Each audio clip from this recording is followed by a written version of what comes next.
This year, I ditched all of my digital planning tools like Notion, Obsidian, Apple Calendar, Todoist, you name it. I decided that I would only stick to analog tools. And since January the 1st, this is the only notebook that I use for my planning. So you might assume that I did it because people are talking about analog trend and everybody's buying dumb phones and going back to pocket notebooks. And actually my motivation did not come from this.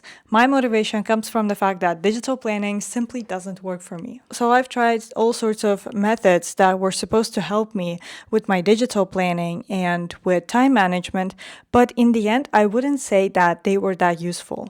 The closest I got to perfection when it comes to planning was GDT, and I already talked about this on my channel. But with time, I found that GDT is really hard to maintain. And if you're not an extremely busy person with busy life, then there's really no point to use something as complicated as the system. Besides, the more I thought about it, the more I started to realize that I actually value simplicity. And to me, finding methods and techniques that would simplify my life and not do the opposite is actually more sustainable. What really pushed me to use analog tools was actually simple curiosity. I asked myself, when was the last time I felt extremely productive and how did I plan back then? And I realized that it was when I was a college student. It was my first year. And during that year, I only used a tiny pocket notebook. Used to write all of my tasks there. I would use different pages for different courses, and that was the only thing that I did. And I never really missed any deadline. It was a great planning system, and I think it was so useful because it was simple, because I didn't overcomplicate things. I don't have any social media app on my phone, but despite not having anything distracting, I still get distracted from time to time. And when I say from time to time, it definitely happens much more often than I would like it to happen. I just realized that for me, phones are inherently distracting. And some days when I really want to get my work done, I would put my phone away in a drawer because I don't want to see it. But when you have something like a planning app on your phone, then you need to constantly go back to your phone to check what to do next. If you're using a calendar and you're like logging tasks, then you will need to do that. So digital planning connects you to your phone. Digital planning makes it unavoidable to use your tech. People have been using notebooks for ages and it worked perfectly well for them. Why do we think that simply because we have the access to those apps, then it's going to make us more productive? Since we're talking about apps, I want to mention how distracting some apps are in terms of customization, because I used to customize my Notion to such degree that I would waste hours of my time simply because I wanted my dashboard to look pretty. I wanted it all to be colorful. I added GIFs, I added music, like all of those things. They are so time consuming. It's fun. I'm not saying it's not fun. It was very fun to create a very pretty system and then to look at it every single day. But I think it's a form of procrastination. I don't know if this feeling is common or not, but for me, after I finished this customization of my Notion, I used to feel so empty because after that fun part, after customizing and adding fun things, you need to get work done. And this is the boring part. But unfortunately, this is the part that is important, getting work done. Essentially, if you ask someone, why are you making this system? The person will say, well, I'm making it because I want to achieve my goals. I want to be on track. I want to be organized. But are you actually doing that? Or are you just, decorating things because it's fun? So I think that constraint that analog tools provide actually give you more freedom because you're not wasting time doing something else. Like, how much can you do with a page? You can use pretty stationery and you can use stickers, but you can't customize it for hours. And now that I'm back to analog tools, I actually feel less distracted than I was in the past. I already spend 8 hours of my day in front of my laptop at work.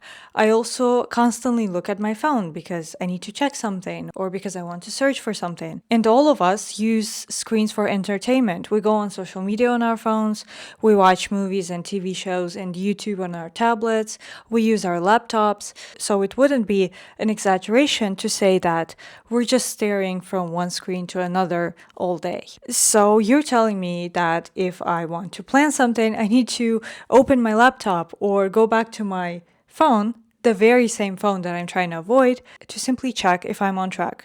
No, thank you. People talk about work-life balance, but I think we should also pay attention to screen-life balance. So for me, keeping everything in one notebook is a great start, and this is how I keep my balance.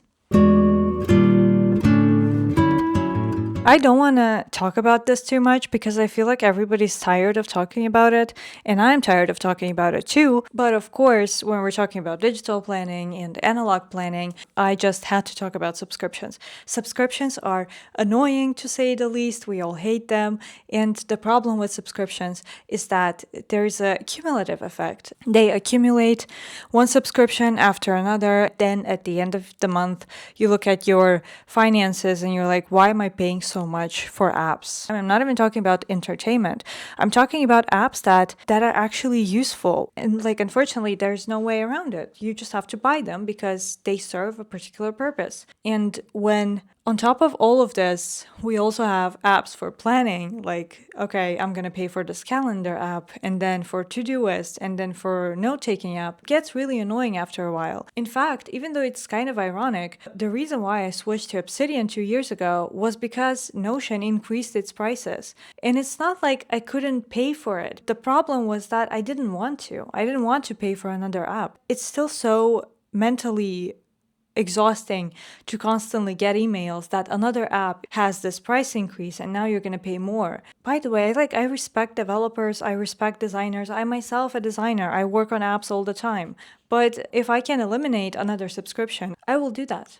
I love when apps like you purchase something once and then forget about it completely. And this is a good reason to stop using them and to experiment with something more analog that just requires one-time purchase, which means you're just going to the store, you're buying that one notebook, and then you're going to use it for a couple of months or maybe for a year. I'm not going to purchase another notebook until this year is over because it's a yearly notebook and there's no point in changing it.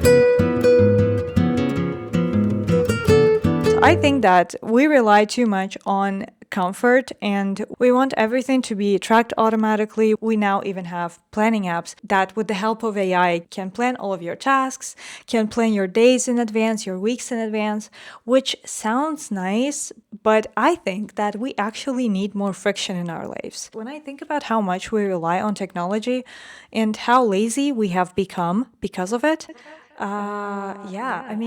it's kind of scary. I actually think that when it's harder to do something, like when it's harder to plan because you need to use this notebook, you need to carry this around, you need to use all of those pens. And if you're using like a fountain pen, you need to change ink constantly. If you made a mistake while writing, you can't fix it, you can't easily delete it. I think this is the beautiful thing about analog tools, and I think this is what makes it worth it. If I just skipped a task in Todoist, then I can easily delete the task and I wouldn't even remember that I had it in the first place. I can just avoid it altogether. Like, okay, I'm going to delete it and, it never happened. For some reason, I feel more committed to my tasks and to my to-do list when it's written in pen because it's more permanent. I don't know if you get the idea, but for some reason, because it's so permanent and because it's on the page and I can't erase it, I feel more committed and I feel like I don't want to constantly see this failed task on my notebook, so I need to finish it. And I feel more motivated to finish stuff. I feel more motivated to keep this notebook organized and to actually follow through. But when it comes to digital tools, it's kind of hidden somewhere on your phone. You can delete the app, you can delete the account, you can delete the tasks, you can delete anything, and you can just delete all trace that you even had this task in the first place, There's zero friction, and there's also zero friction to like completely ditch the system. It was so easy for me to ditch it because it's like, whatever, it's just a digital thing. Sometimes making extra steps to do something is making the thing more valuable. Especially in the age of AI, we need to think more and to be more intentional and to use tools that encourage your engagement and your commitment instead of just choosing something that would do everything for you, but are you gonna follow through? There are also things that analog planning sucks at, and it's okay. As I told you, sometimes a bit of friction is good. I already told you in this video, I'm not trying to convince you to use notebooks for planning. I'm just talking about my own experience. And if you have a digital tool that works perfectly well for you, then please don't listen to me. Like, continue with your own thing, and, I'm happy for you. But if you're not happy with your digital system, I would encourage you to try something new and to actually get yourself a notebook and try to do it for like maybe 1 month, maybe 2 months, I really didn't know if it would stick or not. When I was buying this notebook, I thought to myself, this is the last time I'm going to give analog tools a chance because I'm really tired of constantly searching. And if this is not going to work, I will probably ditch the idea completely. But thankfully, it actually worked. And now I don't want to stop using it. Thank you so much for watching this video. And I'm really curious to know, what kind of tools are you using? Are you using digital tools? Are you into analog tools? Feel free to mention your system in the comment section. Thanks for your support and watching this video till the end. And I will see you in the next one.